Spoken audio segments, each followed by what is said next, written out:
Nosotros tenemos que cambiar nuestro vocabulario, hermano. A veces decimos tan abruptamente, por ejemplo, la palabra aleluya, que significa alabado sea Yahvé, y dicen que el aleluya era el grito de guerra cuando Israel peleaba. Cuando decían atacar, en vez de decir vamos a atacar, ellos decían aleluya. Entonces, cuando usted tenga un miedo, dígale, grítele al miedo, ¡aleluya! Entonces, el miedo se va a ir. ¿Me entiendes por qué se está haciendo? Entonces, cuando el marido te esté diciendo, tú le dices, ¡aleluya! Y se va a parar el marido de alegarte. ¿Ah? Es decir, eso, claro, porque muchas veces estamos en guerra. Y fíjese lo que dice San Pablo en este texto, anótenlo. Primera de Timoteo, capítulo 2, verso 8, dice: quiero pues que los hombres oren en todo lugar, levantando las manos santas. Nuestras manos son santas. Son santas. ¿Saben por qué son santas? Sin ira y sin contienda. Es decir, no enojados. ¿Ah?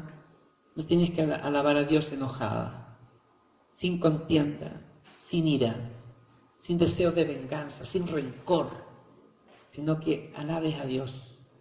Cuando un grupo está peleado, hay división en la comunidad, no estamos alabando, tenemos que alabar porque nuestras manos son santas. Es decir, por eso todo lo que tocamos es santo. ¿Por qué? Porque el Espíritu Santo vive en nosotros somos templo del Espíritu Santo. Por lo tanto, nosotros no somos santos, porque los santos se reconocen cuando mueren, pero vivimos en santidad. No somos cualquier cosa. La vida de Dios pasa por nosotros, por medio de su Espíritu Santo. Así que en todo lugar, nos dicen algunos lugares, en todo lugar, cuando vaya al campo, cuando no sé, cuando vaya al lugar, levante sus manos, cuando vaya a la playa, las vacaciones, levante, cuando esté en la mañana, al levantarse, cuando se esté duchando, levante las manos, ahí en la ducha, alabando a Dios. ¿Qué rescatamos de esto y cómo vivimos este momento de oración? A ver, ¿alguien quiere opinar? Que a veces nos levantamos con el pie izquierdo, ¿cierto? Porque el alma que está acá está agobiada. Nosotros le damos muy poca atención al alma. El alma se alimenta de Dios, el alma se alimenta de la oración, el alma se alimenta de la palabra de Dios. Pero cuando usted tiene preocupaciones, cuando usted está agobiado, cuando usted está pendiente de que esto, que allá, para acá, el alma ya no da más. Entonces el alma se agobia, se cansa, se abate, y por eso a veces uno se levanta incluso hasta cansado. ¿Por qué? Porque usted no evacúa. Es igual como cuando uno anda hinchado, ¿cierto? Anda mal. Entonces uno tiene que evacuar. ¿Y cuándo evacúa? Cuando nos abrimos a Dios. ¿Por qué se siente liberado? Porque usted dejó de pensar en el dolor un ratito, se descuidó un ratito y vio a Dios.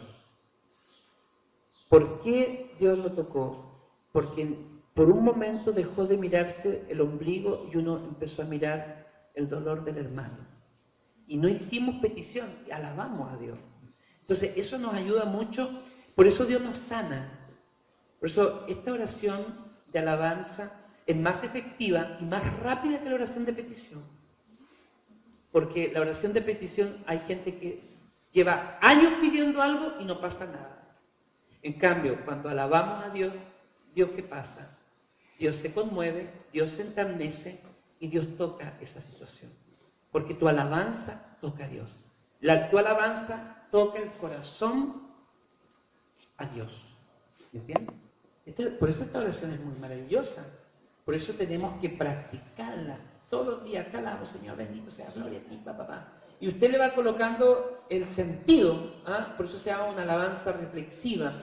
Te alabo por mi trabajo, Señor, bendito sea por mi enfermedad. Te alabo, Señor, por mi recuperación. Te alabo, Señor, bendito sea. Gracias, Señor. Te alabo porque me vas a ayudar a perdonar, porque me cuesta tanto perdonar. Gracias, Señor. Te alabo por mi marido, te alabo por mi hijo, te alabo por mi suegra, por esa vieja. Gloria a ti, Señor, bendito sea, santo tu nombre. ¿Me entiendes? Es decir, tenemos que alabar, es decir, y eso va a tocar el corazón de Dios. Y cuando nosotros le tocamos por medio de esta oración el corazón a Dios, Dios se conmueve y por eso Dios baja a este lugar y nos toca.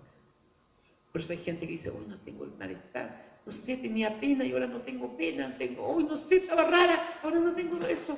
¿Por qué? Porque tu alabanza le tocó el corazón a Dios y te tocó. Bueno, por eso en uno de mis CD que tengo allá afuera, cuando Dios me inspiró, yo veía el corazón, primero veía yo un corazón, cuando yo empecé a preparar esa prédica, yo veía un corazón, luego veía un hoyito y luego veía una llave. Entonces yo pregunté a Dios, ¿qué es eso? Y Dios me dijo, la llave, el corazón es mío, dice Dios, y la llave es la alabanza. Con la alabanza tú puedes abrir mi corazón. Entonces, por eso a veces nuestras oraciones no llegan a Dios, porque no tocan el corazón a Dios. En cambio, cuando usted alaba a Dios, la alabanza, esa es la garantía que tiene esta oración, que con esta oración usted puede tocar el corazón, puede abrir el corazón a Dios. ¿Me entiende? Porque si usted está pidiendo algo y usted está enojado con su marido, su oración no le llega a Dios, llega hasta el techo. En cambio, cuando usted alaba por ese marido que tiene rabia, Señor, te alabo por mi marido que me ha maltratado, porque mi marido te alabo, pero te alabo igual, Señor. Esa oración toca el corazón de Dios. Y va a tocar a tu marido. Y te va a tocar a ti. ¿Entiendes? Entonces, este es importante. A ver, la brisa es el espíritu, viento, soplo. Pero ¿sabes lo que involucra? ¿Por qué habla de brisa el espíritu? Porque el espíritu, cuando viene el viento del espíritu, nos desinstala de nuestras comodidades, de nuestra pereza. El Luis no quería venir, ¿por qué? Es pereza. O es otra situación que te quiere ahí agarrar, anclarte. Y el espíritu, ¿qué pasa? Pasa con su brisa y nos desinstala porque empieza a movernos. Seguramente él está moviendo todo el sistema neurológico central para cambiar esa mente. Y está moviendo otras cosas, otras situaciones. Cuando ustedes llegan a su casa, o vean esta tarde, esta noche cuando se acuesten, el espíritu va a cambiar el sentido de esas cosas. Ustedes van a ver de otra manera esa situación. Porque el espíritu cambia, porque el viento cuando pasa por un lugar no deja igual ese lugar como estaba. Siempre deja algo. Y a veces, por eso, el Espíritu Santo es el que nos enseña a alabar a Dios. Entonces hay que decirle al Espíritu Santo, enséñame a alabar. ¿Ah? Que no sea puro pedir. No es que pedir sea malo. A Dios le gusta que le pidamos. Pero yo les vuelvo a repetir, yo siento más efectividad cuando alabamos que cuando pedimos. ¿Entiende? Entonces, eso es lo que tenemos que no perder, lo que... Independiente que usted venga al grupo oración, pero los que vienen al grupo oración, eso no se debe de perder, la alabanza.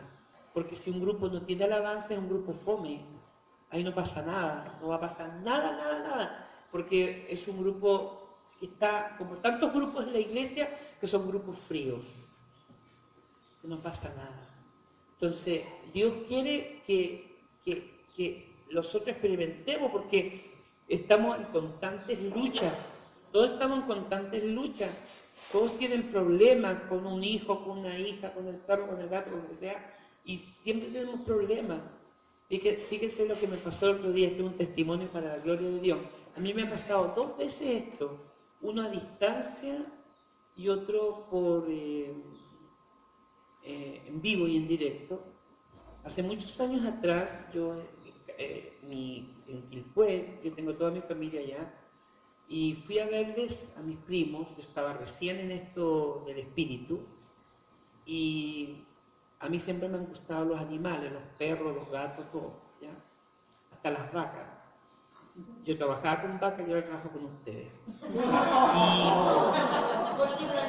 Claro, todo tipo. Yo no sé por qué me cambió las vacas por ustedes, con personas, ¿eh? No sé por qué. Bueno, entonces resulta que estaba un perro enfermo de la vecina Y me dice mi prima, oye Jaimito, ¿tú no te podrías hacer una oracioncita?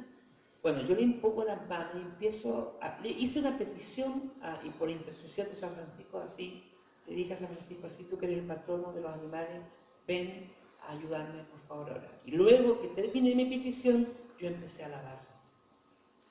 Es que eso es lo que tendríamos que hacer nosotros, pedir y alabar. Yo pido por algo y después yo comienzo a alabar por lo que Dios está haciendo. Empecé a alabar, Señor, te alabo, te bendigo, te doy gracias por este perrito, gracias, Señor, por lo que estás sanando, por lo que estás llenando.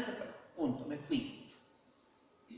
Al otro día el perro resucitó, se levantó y se sanó. Y el otro día una amiga de Argentina me dice, Jaime, me manda la foto de un perro muy parecido a mi perro, la Matilda. Me dice, Jaime, acompáñame con la oración, se está muriendo, me dice, se está muriendo y él es como el, nos ha llenado tanto, Jaime, y es de mi nieto, por favor, Jaime. Bueno, y hice una petición, expulsé el espíritu de enfermedad y empecé a dar gracias, Señor. Yo veía en fea, visualizaba el perro corriendo por la casa, corriendo. Al otro día, me dice, Jaime, el perro resucitó. Nunca más se supo de enfermedad. Se sanó. La alabanza cambia el sentido. Por eso cuando tengan un enfermo, pídanle a Dios una sanación. Después vamos a hacer nuevamente el taller de sanación que hicimos otra vez. En la tarde lo vamos a hacer de sanación física. Entonces, pidan eso y después den gracias en fe. Gracias, Señor, por lo que estás haciendo. Bendito sea. Gloria a ti, aleluya. ¿Entiendes? Te sentáis frente a tu suegra, la vieja, y te jodió.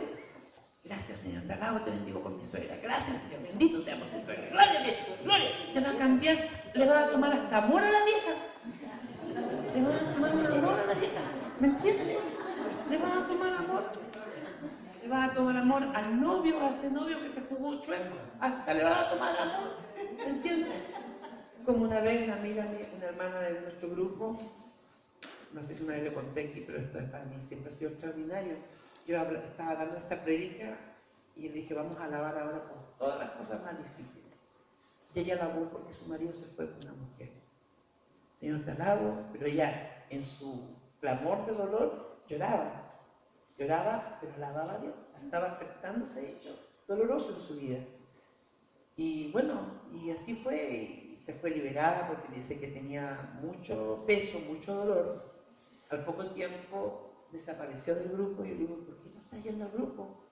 No, me dijo, porque resulta que me dio 1000 vueltas para contarme que estaba cuidando el niño que tuvo su marido con la amante.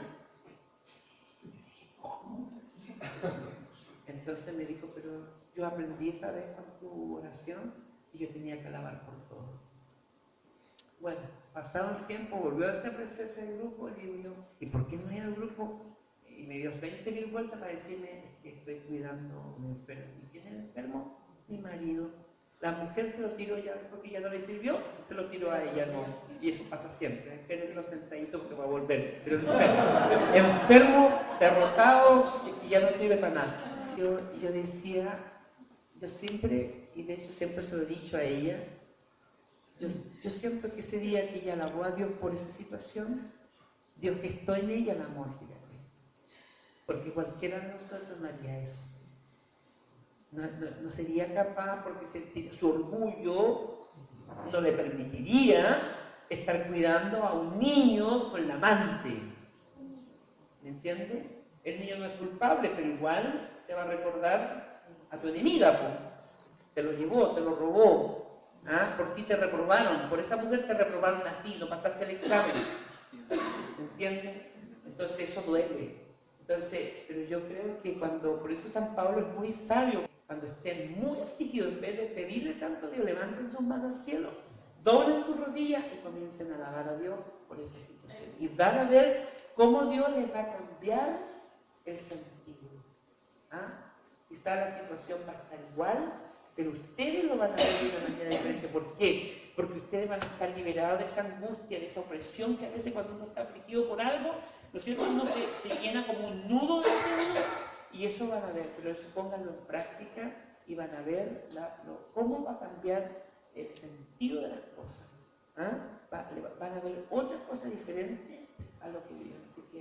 Así que alaben a Dios, empiecen a alabar. Miren, yo alabé 2 años con mi papá y con mi mamá para que lleguen a la renovación carismática. 2 años. Aquí hay varias que son viudas, porque nunca les he visto con el marido. Comiencen a alabar a Dios por el día en que Dios va a llamar a sus maridos a la vida espiritual. No le pidan más a Dios, porque Dios no es sordo. Comiencen a alabar. Y para que sea una oración muy creativa, visualicen a sus familiares aquí con ustedes. Yo me acuerdo que yo visualizaba a mi mamá quebrantada, visualizada. Y así fue todo. Un día Dios la tocó y la tocó así como yo la había visto en mi oración. ¿Y qué significa visualizar? Eso es adelantarme al milagro que yo estoy pidiendo. ¿Entiendes? Yo me estoy adelantando en fe a Dios para que Dios actúe. ¿Y qué hizo? Dios me dijo un sacerdote, la alabanza te va a hacer crecer en fe a ti, porque estás alabando por algo que no ves. Y la gracia de la oración va a tocar a tu familia. Mis hijos, 2 años demoramos, papá, para llegar a la iglesia. Así que comiencen a alabar a ustedes que son viudas espirituales, porque están viudas espirituales ustedes, están con viudeces espirituales. Y la viudez espiritual es como no estar plena. No hay plenitud. Porque una persona cuando está casado, uno quiere ser pleno en todo con el marido o con la esposa, ¿no? No solamente en el sexo, sino en todo. Comiencen a alabar. Las que están solteras y quieren casarse, comiencen a alabar por ese hombre que el Señor les va a dar. O una niña, está soltero, mira, ellos están solteros, mira, están solteritos los dos, están juntos acá. Mira, ¿en serio? Comenzar a alabar por una situación que todavía no sucede, eso se llama gestar. En Argentina, que voy mucho allá, hay mucha droga allá, mucha droga. Un día le dije, había una asamblea en la parroquia, estaba llena, y yo digo, sentí que tenía que orar por las madres que tenían hijos drogadictos. Cuando yo dije, van a pasar unos 5, 10, mucho, pasó casi la mitad. Todos tenían hijos con drogadicción, con drogas. Y yo le decía que alaben a Dios por el bien que Dios va liberando de las drogas, porque ¿qué no han hecho? ¿Dónde no han estado con su hijo? Y sus hijos siguen metidos en la droga. Así que comiencen a gestar lo que piden, pero por medio de la alabanza. Yo puedo enseñarle esto a las hermanas, ¿por qué? Porque se levantan las hermanas, dándole estos textos que yo le acabo de dar, porque usted todo lo que se diga tiene que fundamentarlo, no tiene que decirlo, por la experiencia ayuda, pero hay que decirlo bíblicamente. Dios dice en la palabra, en tal texto, pa. Y la gente se queda callada porque no te pueden combatir en base a lo que la palabra se le dice, ¿no? Ok. Bien, hermano. A ver si podemos venir a hacer una escuela de carisma en este año. ¿Y eso cuánto dura? Eso dura 10 días. No, eso dura 5 días, lo puedo hacer dependiendo. En las noches, y como lo hicimos en el seminario. Sí. Espectacular. Vamos a alabar por eso. Sí, alabe a Dios porque se va a gestar ese carisma. Y así vuelvo a venir. Bueno, nos llega el almuerzo, pero no importa. Digámosle a nuestra Madre, bendita sea tu pureza y eternamente lo sea, pues todo Dios se recrea en tan graciosa belleza. A ti, celestial princesa, oh Virgen Sagrada María, yo te ofrezco en este día alma, vida y corazón. Mírame con compasión, no me dejes, Madre mía, morir sin tu santa bendición. Amén. Mira, hermano, quisiera dejar esta tarde para 2 momentos, 3 momentos. Primero voy a dar una pequeña enseñanza sobre la ruta de la herida y un poquito sobre el perdón. Y luego vamos a hacer el taller de sanación física y luego finalizaremos con una adoración. ¿Ya? ¿Les parece? Bueno, nosotros cuando se hace a veces un retiro de sanación, siempre buscamos y vamos a esos retiros porque queremos sanarnos, porque sabemos que a veces en nuestra vida algo no anda muy bien, porque nos han pasado cosas en nuestra infancia, en nuestra concepción, nos fuimos hijos deseados, fuimos hijos reprobados, nacimos de chiripazo y venimos heridos, querían un sexo y no éramos lo que querían nuestros papás.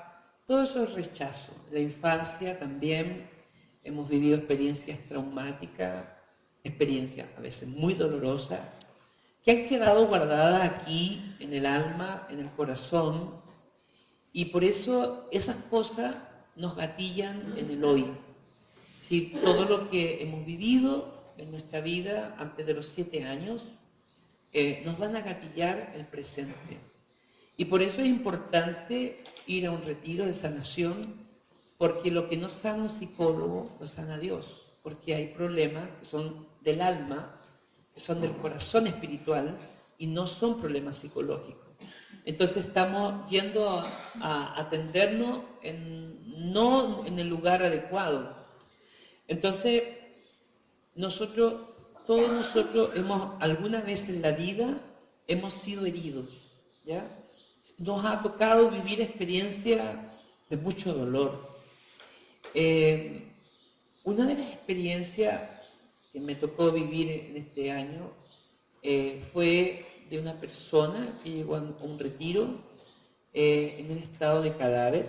Para mí era una mujer que caminaba en forma de cadáver, porque aparte de estar muy delgada, vestía ropa luto negra, con una depresión, con pánico, con mucha angustia, y en un momento de oración que hicimos, el Señor reveló, es decir, cuando yo hablo de revelar, el Señor a través de la palabra de conocimiento, que es un carisma, reveló que había una niña de 5 años que estaba en una habitación oscura, estaba ella aferrada a una cama, al respaldo, estos antiguos, como marquesas antiguas, catre, que decía uno, y al otro lado había 2 personas, un hombre y una mujer. El hombre discutía, borracho, con ella, y eran tíos de ella. Esto es lo maravilloso de la sanación, que Dios muestra cosas tan ocultas. Entonces, cuando estaba en la oración, yo veía que esta niña estaba llorando, aferrada al catre ahí, chiquitita. Todo eso mostraba a Dios. Entonces, cuando yo lanzo esto, digo, Señor, me está mostrando esto. Esta mujer que llegó de luto, muy delgada, una cara que realmente parecía toda empañada, comenzó a gritar, pero no era un grito de grito, era como un bramido que se sentía, que le brotaba aquí, y salía esa situación. No sé si en la tarde o al otro día, cuando ella da su testimonio, ella dice, cuando ella tenía 5 años, su mamá la fue a dejar a casa de un tío, y ella, lo más temor que tenía era que nunca pensó que esa experiencia estaba guardada en su corazón, ¿ya? ¿Por qué tenía miedo? Porque tenía miedo que el tío abusara de ella. Y porque era borracho el tío, alcohólico. Entonces, ese miedo se gestó, es decir, se quedó ahí grabado. Nunca más lo tocó ese tema, hasta que Dios en este retiro de sanación lo mostró y lo reveló. Y ella decía que nunca había dimensionado el grado de experiencia. Para ella fue traumático eso. Y siempre le reclamó a su madre, ¿por qué me fuiste a dejar tú a un tío? Bueno, esas cosas, cuando suceden en nuestra infancia, puede que hoy día usted al recordarla no le provoque nada, pero el problema es que el corazón nuestro grabó ese momento. De hecho, al otro día, cuando ella da su testimonio, era una mujer muy bonita, muy buena moza, y de hecho yo he tenido contacto con ella después de ese retiro, y la vida de ella cambió. Es decir, ella ha ido evolucionando en un proceso, no ha sido que se ha sanado, pero ha ido avanzando paulatinamente en su proceso de sanación, ¿ya? ¿Y por qué le digo esto? Porque cuando uno recibe una herida, la herida hace una ruta, ¿ya? Entonces, esa ruta tiene 8 pasos, ¿ya? Es para que nos empecemos a darnos cuenta cómo pasa, qué es lo que sucede cuando una persona sufre un momento doloroso y que queda aquí grabado en el corazón. El primer punto es que ocurre algo que se llama el inicio. La parte inicial es cuando se provoca la herida, cuando alguien te hace algo. A veces alguien te puede hacer algo sin querer, pero te lo hicieron. Y eso es lo que en esa etapa de inicio, cuando se provoca una herida, se provoca algo que se llama la desorientación. La persona se desorienta, incluso puede llegarse a decir quién es ella, por qué ocurre eso para ella. La herida ocurre en un momento de tu etapa. Por ejemplo, si incluso fue en la infancia, el niño puede incluso cuestionarse hasta su identidad, quién es. Lo segundo, viene la parte que se llama la negación. Esto no me puede estar pasando a mí. Uno generalmente cuando ocurre una situación de dolor, por ejemplo, si tú fuiste violada, uno se empieza y dice, bueno, ¿y por qué me pasó esto a mí? ¿Por qué me provocó? Si alguien te engañó, ¿por qué me está ocurriendo esto a mí? Esto no me puede estar ocurriendo a mí. Esto no nos puede estar ocurriendo a nosotros como matrimonio, como familia, etc. Viene una negación. La tercera, viene una ira, porque después que alguien te hiere, viene un enojo, viene un deseo de venganza, me la vas a pagar, esto no se va a quedar así. Y esa ira va abriendo más la herida, ¿ya? Se provoca mucha frustración. La frustración es una emoción negativa que opera muy negativamente sobre nosotros. 4. ¿Me va siguiendo? Sí. Primero hay una etapa inicial, ¿no es cierto? La persona como se desorienta. Por ejemplo, si tu marido te engañó, ahí se fue una herida. Tú te desorientas. ¿Entiendes? ¿Por qué te empiezas a hacer todo un cuestionamiento? ¿Por qué te puso el gorro? Porque se fue con otra. Entonces, después viene una negación. Esto no me puede estar pasando a mí. Uno no quiere aceptar esa situación. Pero después que uno se va a empezar dando cuenta, viene una ira.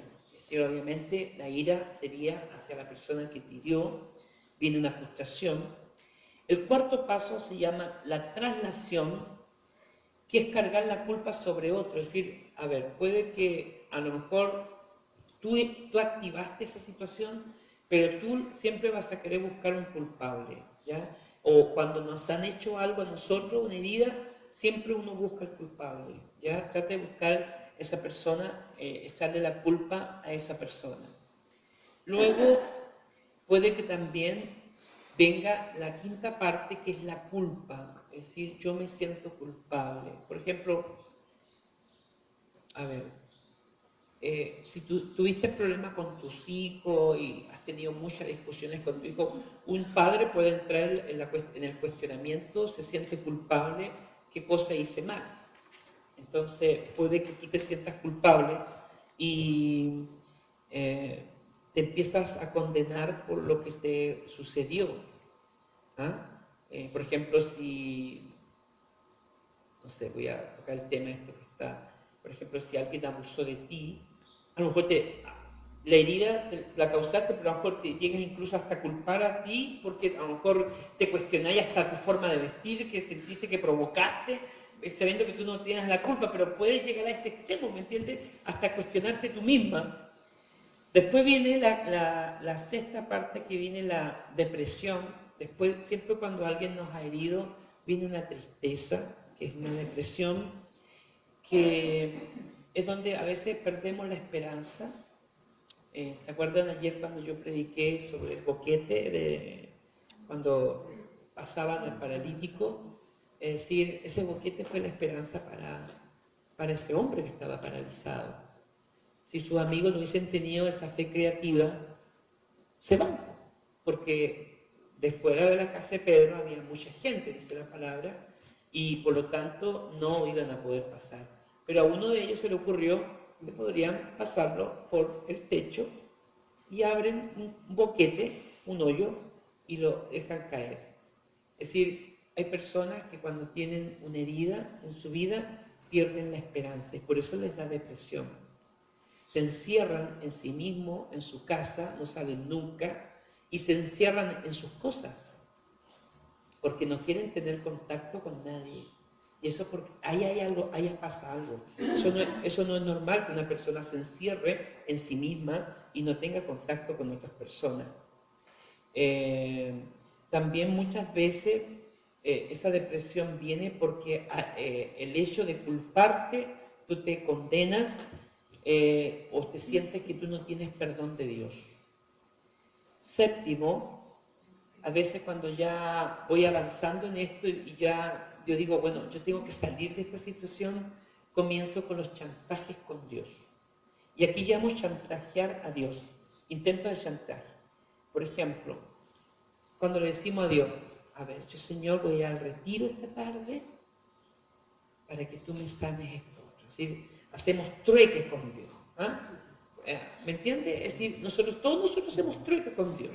Bueno, voy a hacer esto por esto otro, voy a hacer esto otro porque capacito que a mí me está faltando esto otro, tienes un problema con el hijo, bueno, voy a ir, a lo mejor me pueden ayudar. Es decir, siempre hacemos chantajes con Dios porque queremos sacarnos del peso. El octavo, que es la última parte, que es la aceptación. ¿Qué quiere decir eso? Es cuando yo acepto que necesito sanarme. Es decir, una persona jamás se va a sanar si no acepta que necesita ayuda. Porque puede que a ti te hayan herido, pero tú no te das cuenta de eso. A veces uno dice, pero esta persona está mal, pero mientras la persona no se dé cuenta que necesita ayuda, no la va a buscar. Es decir, a veces, por eso es como igual que el luto. El luto igual tiene etapas. Y entre una de las etapas del luto es la aceptación, en la final. Es que tú sabes que te murió esa persona y que nunca más la vas a volver a ver aquí en la tierra. Y eso, para llegar a esa etapa de la aceptación, pasa un buen tiempo. Dicen que por lo menos mínimo es un año. Mínimo, un año. Y hay personas que quedan pegadas, que no superan eso. ¿Por qué? Porque están en la etapa de la negación. No se pudo haber muerto esa persona, ¿cómo se va a morir?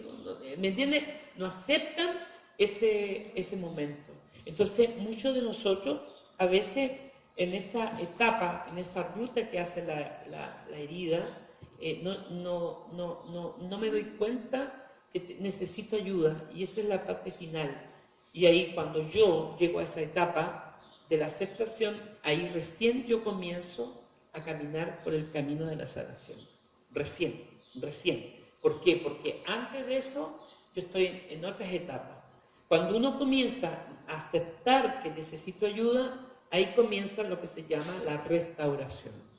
La restauración que, como dice Filipenses 1:6, dice, el que comenzó en ustedes la buena obra, la va a terminar. Es decir, Dios cuando comienza una obra, no la hace en el segundo. A veces en el camino espiritual te va a llevar un tiempo para sanar una situación dolorosa. Y una de las que nos ocasiona mayor tiempo son los perdones. es lo que más nos cuesta a nosotros avanzar. ¿A usted les cuesta perdonar? Y a ver, ¿a quién le cuesta perdonar? Levánteme la mano, ¿a quién le cuesta perdonar? Ya. No les, a los que no levantan, ¿quién no me levantó la mano? A ver. Ya, bueno, levántenme la mano, díganme a alguien de los que no levantaron la mano, que no les cuesta perdonar. ¿Por qué no les cuesta perdonar? Denme la receta, por favor. A ver, yo creo que hay algo dividido, hay dos cosas, son posturas. A ver, yo creo que hay que separar los perdones que a veces nos tocan tan directamente a nosotros. Puede que a mí no me toque mucho que un vecino me diga hasta para mi madre. Puede que no me toque porque la verdad yo no tengo un lazo afectivo con esa persona. A lo mejor un jefe, un compañero de trabajo, o incluso un hermano de la comunidad. Porque ¿cuándo cuesta perdonar? Cuando te tocan el sentimiento. Yo siempre conocí a Filma Canales. Filma Canales fue una predicadora de la Renovación, que para descanso. Ella era periodista, escritora de la revista Cosa, de la revista, Mensaje, y trabajaba para el Mercurio. Llegó a la Renovación en los tiempos de la dictadura y a ella le mataron al esposo y a los 2 hijos. Yo te quiero preguntar a los que me levantaron la mano si perdonarían. Ella no sabía perdonar, le costaba mucho. Y eso es doloroso, hermano. Es doloroso porque cuando te tocan algo muy tuyo, por ejemplo, cuando te calumnian, cuando te están diciendo algo que no es así, eso duele mucho, porque te están tocando lo más profundo de tus sentimientos, ¿ya? ¿No es cierto? Por eso cuesta a veces perdonar. A veces también me he encontrado con personas que me dicen, no tengo problemas para perdonar. Y puede que exista, y que tenga ese don, ¿no es cierto?, de perdonar. Pero me han dicho, me cuesta perdonarme. Me cuesta hacerme ese regalo. ¿Y por qué me cuesta? Porque soy yo directamente la persona que estoy dañando a otros. Entonces, o dejé de hacer un bien que podría haber hecho y no lo hice y mira lo que ocasioné por no haber ido. Entonces, yo creo que voy a hacer la corrección un poco. Ese es lo que acaba de decir tú, decir, solo Dios perdona. No. Nosotros perdonamos en el nombre de Jesús. Nosotros no disculpamos. La gente del mundo disculpa. Y se van a encontrar con muchos católicos que dicen, yo perdono, pero no olvido, o yo disculpo, Dios perdona. No, porque el perdón en el Padre Nuestro dice como nosotros perdonamos, no dice como nosotros disculpamos. Es decir, el perdón, tú tienes que dar también ese regalo. Y para eso necesitamos pedir la gracia, el don, porque perdonar es un don. Esa hermana perdonó. Esa hermana perdonó a los que mataron a sus hijos. No sé si fue los 2 hijos, el esposo, los 3, no me acuerdo muy bien, pero sí sé que mataron a 2 personas de su familia. Entonces, uno dice, pucha, que perdone al que mató eso es fuerte, es fortísimo, ¿me entiendes? Y que encima sea la única persona que no tuviste nadie más. Es decir, es tremendo don. Por eso cuesta perdonar, porque te tocan el sentimiento. Y las personas que uno ama, que te dañen, cuesta mucho más. que te dañe tu esposo, que te dañe tu hijo, que te dañen tus padres, tu esposa, cuesta mucho más, porque no son cualquier persona, son personas incluso sangre de tu sangre y que a veces en actitudes te dañan y a veces uno no se da ni cuenta cómo daña al otro, no te das ni cuenta, dijiste una palabra, hiciste una broma incluso de mal gusto. Y tú le preguntas al otro, ¿te molestaste? No, y por dentro estás hirviendo. ¿Me entiendes? Estás hirviendo porque te tocó una fibra, te tocó algo muy personal. Entonces yo quisiera decirles que el perdón es una tremenda gracia de Dios y aquel que no la tiene y de aquel que la tiene, que siga pidiéndola. Porque todos los días tú tienes que hacer esto. Yo siempre digo, es un estilo de vida, porque a veces uno, en cualquier momento te dañan. En cualquier momento. Y en los lugares que tú menos piensas, te hacen cosas y que tú dices, ¿pero cómo? ¿Pero cómo? Bueno, ¿pero cómo es porque te está doliendo? ¿O por qué le dices a Dios, ¿por qué, Señor? ¿Por qué te llevaste a tal persona? Bueno, eso es porque tienes un resentimiento hacia Dios, estás enojado con Dios. Porque se murió una persona, porque tuvo un accidente, porque se enfermó, porque tuvo un cáncer. Uno dice, pero ¿por qué, Señor? ¿Por qué se fue así? Yo hace 2 meses atrás hice un perdón con Dios, porque esto de las muertes es como complicado. Cuando se murió mi mamá, yo la preparé, pero ¿saben lo que me quedé con el dolor? Que ella murió solita. Nosotros no estábamos cuando ella murió, porque estaba en el hospital. Entonces yo le decía a Dios, ¿por qué, Señor? ¿Por qué látame?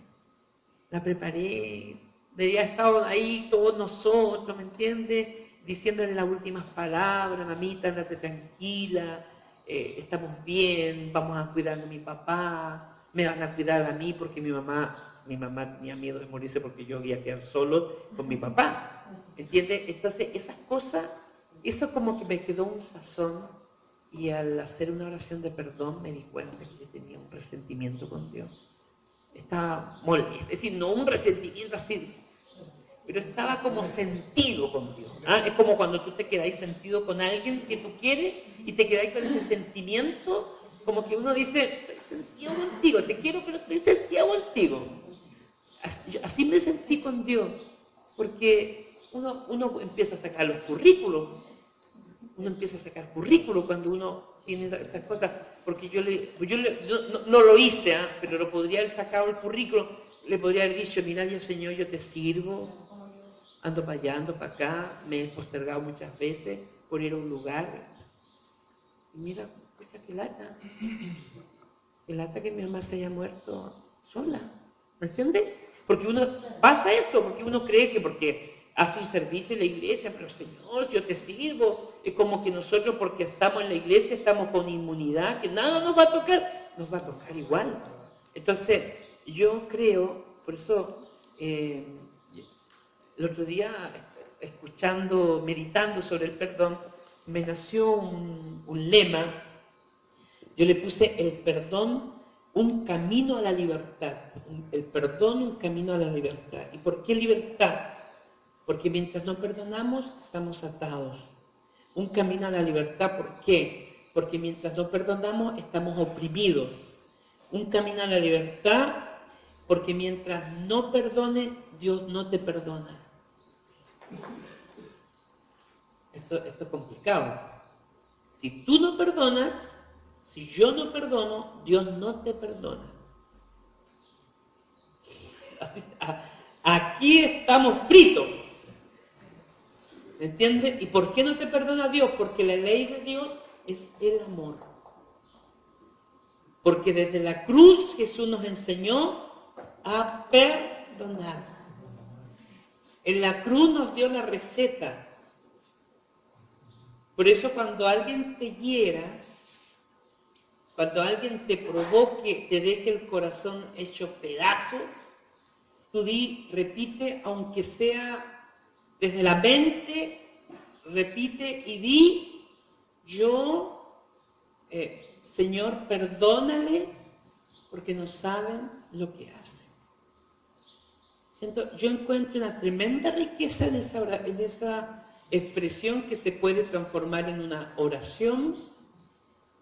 Perdónale porque cuando uno hace un daño, no sabe lo que hace. Uno puede decir, pero ¿cómo? Mira, me puso el gorro con otra mujer. Pero no sabe, pues.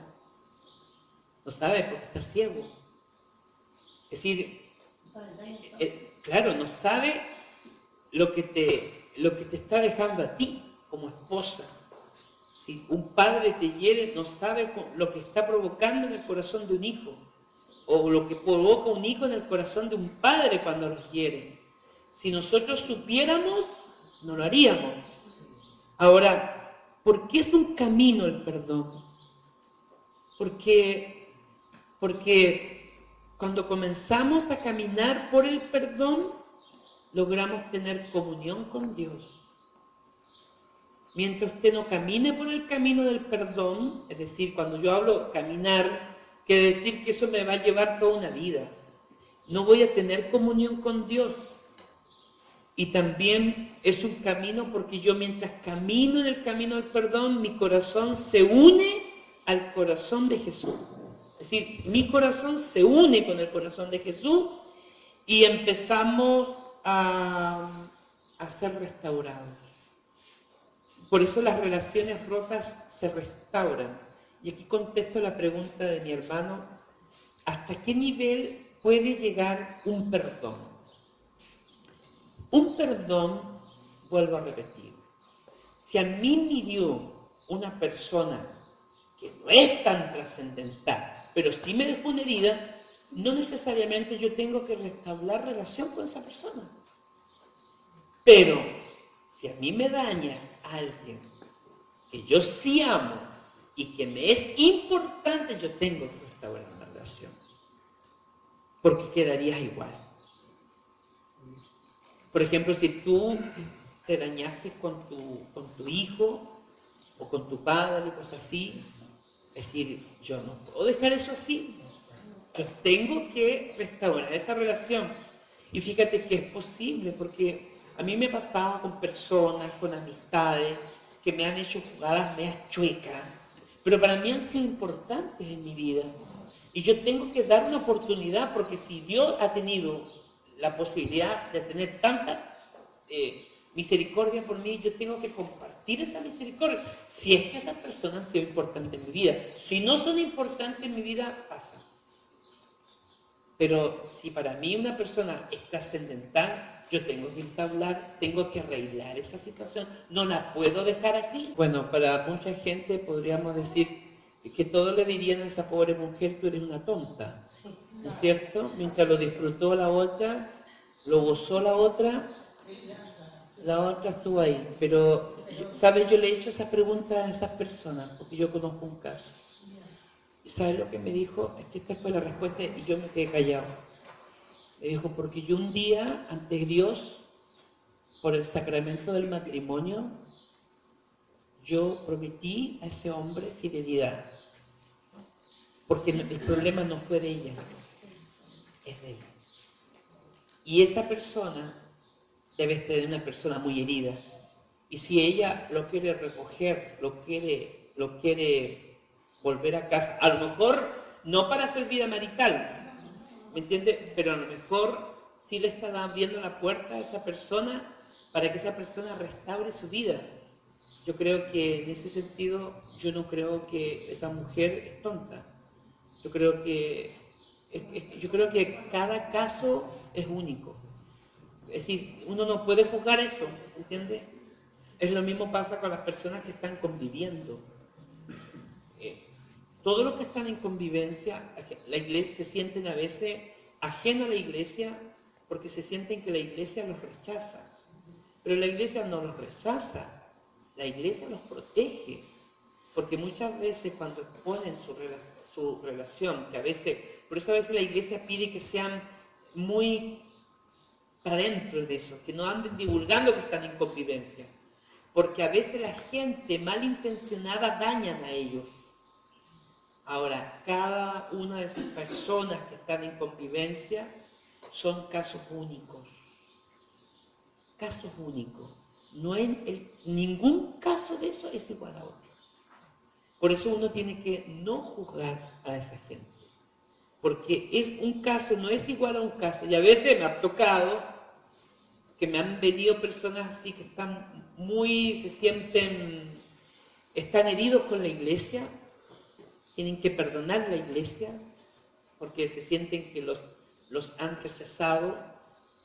Esas personas a veces no tienen ningún motivo para estar así, tienen cláusulas cuando han sido casados ambos.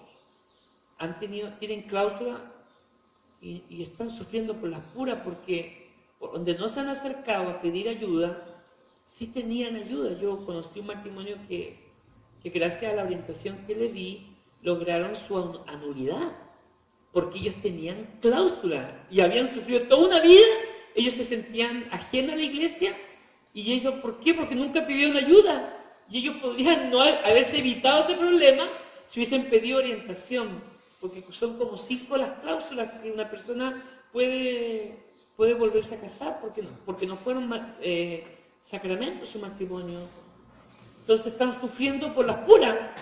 Claro, disculpe, y la iglesia somos todos nosotros, así que nosotros mismos contenemos. Claro. Y yo siempre le digo a aquellos que han sido casados y están separados, arreglen ese caso, arreglense con tiempo sus papeles, porque el día de mañana conocen a alguien y quieren casarse con una persona, tienen que hacer todo un proceso en vez de haberlo hecho con tiempo antes. No esperen el último minuto. Bueno, pero ese no es el tema ahora. Nosotros todos tenemos algo que perdonar. Dice Efesios, en el capítulo 4, 32, dice: más bien sean bondadosos y compasivos unos con otros, perdónense mutuamente, así como Dios los perdonó a ustedes en Cristo. ¿Cómo dice? Sean bondadosos. ¿Qué es ser bondadoso?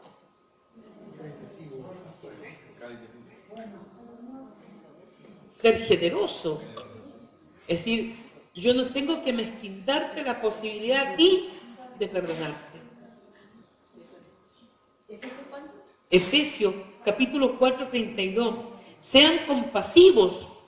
Es decir, que yo pueda entrar en el corazón del otro. Es decir, es como que me metiera en el lugar del otro. Y luego dice, perdónense mutuamente.